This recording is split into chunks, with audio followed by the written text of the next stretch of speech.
எப்ராயிமே உன்னை எப்படி கைவிடுவேன்? இஸ்ரவேலே உன்னை எப்படி ஒப்பு கொடுப்பேன்? எப்ராயிமே உன்னை எப்படி கைவிடுவேன்? இஸ்ரவேலே உன்னை எப்படி ஒப்பு கொடுப்பேன்?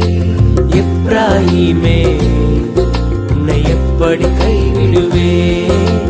இஸ்ரவேலே உன்னை எப்படி ஒப்பு கொடுப்பேன்? எப்ராயிமே உன்னை எப்படி கைவிடுவேன்? இஸ்ரவேலே உன்னை எப்படி ஒப்பு கொடுப்பேன்? மனுஷரை கட்டி இழுக்கும் அன்பின் ஆண்டவரே, அன்பின் கயிறுகளா என்னை இழுத்து கொண்டவரே,